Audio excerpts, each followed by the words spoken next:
الشیطان الرجیم بسم اللہ الرحمن الرحیم وبہ نستعین وهو خیر ناصر ومعین قال اللہ تبارک وتعالی فی کتابہ المجید وفرقانہ الحمید وقولہ الحق بسم اللہ الرحمن الرحیم یا ایھا الذین آمنوا لا تقربوا الصلاة وانتم سکارى حتى تعلموا ما تقولون ولا جنبا الا عابري سبيل حتى تغتسلوا وإن كنتم مرضى أو على سفر أو جاء أحد منكم من الغائط أو لامستم النساء فلم تجدوا ماء فتيمموا صعيدا طيبا فامسحوا بوجوهكم وأيديكم إن الله كان عفوا غفورا۔ عزیزان محترم، محبان اہل بیت، عزیزان من، آج کا ہمارا درس جو ہے وہ تیمم کا طریقہ ہے۔ تیمم قرآن مجید میں اللہ نے بیان کیا ہے، سورۃ نساء میں اللہ نے بیان کیا ہے کہ یا ایھا الذین آمنوا لا تقربوا الصلاۃ، فرمایا اے ایمان والو نماز کے قریب مت جاؤ، وانتم سکارا، جب تم نشے میں ہو، حتی تعلموا ما تقولون ولا جنبا الا عابرین، اور فرمایا یہاں تک کہ سمجھنے لگو جو کہتے ہو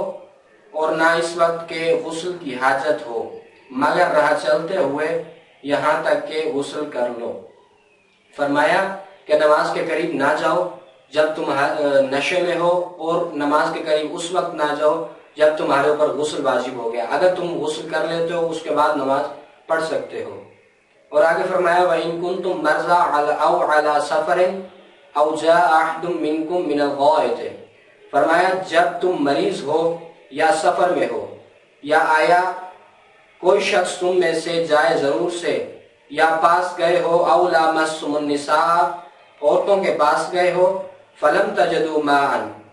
پھر نہ ملا تم کو پانی، تو ارادہ کر لو کس چیز کا؟ فتیمموا صعیدا طیبا، پاک مٹی سے تیمم کرنے کا۔ اور آگے فرمایا فامسحوا بوجوہکم وایدیکم ان اللہ کان عفوا غفورا، فرمایا پھر اسی پاک مٹی سے تیمم جو کرنا ہے، تو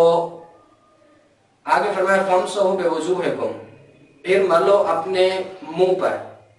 اپنے اسی ہاتھوں کو، یعنی جس ہاتھوں کو آپ نے مٹی پر مارا ہے تو اسی ہاتھوں کو آپ چہرے پر ملو۔ اور آگے فرمایا وایدیکم، اور ہاتھوں پر، ان اللہ کان عفوا غفورا، بے شک اللہ معاف کرنے والا بخشنے والا ہے۔ اور آگے ہے کہ ہمارا تیمم کا طریقہ قرآن مجید سے ہم نے ثابت کر لیا تیمم کیا ہوتا ہے، اور آگے ہے کہ تیمم کا طریقہ، تیمم کی شرائط ہم نے پچھلے درس میں بیان کی ہیں، تو اب ہم نے بیان کرنا ہے تیمم کا طریقہ۔ تیمم جو ہے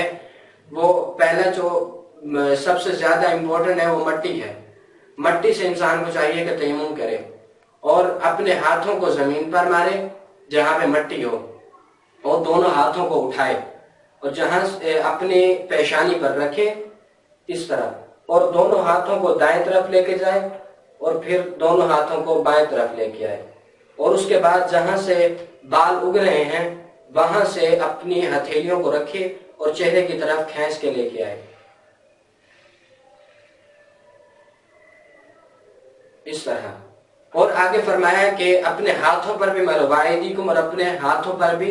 ملو۔ اور ہاتھوں پر کس طرح ملنا ہے کہ دائیں ہاتھ کو جو بائیں ہاتھ کی پشت پر، اور بائیں ہاتھ کا جو ہے دائیں ہاتھ کی پشت پر، پہلے جو ہے بائیں ہاتھ کو دائیں ہاتھ کی پشت پر پھیرنا ہے جہاں سے یہ ہاتھ شروع ہو رہا ہے، یعنی جو یہاں سے اس طرح، اور دوسرا جو ہے اپنے اب دائیں ہاتھ کو بائیں ہاتھ کی پشت پر پھیرے اس طرح۔ وصلی اللہ علی محمد وآل محمد۔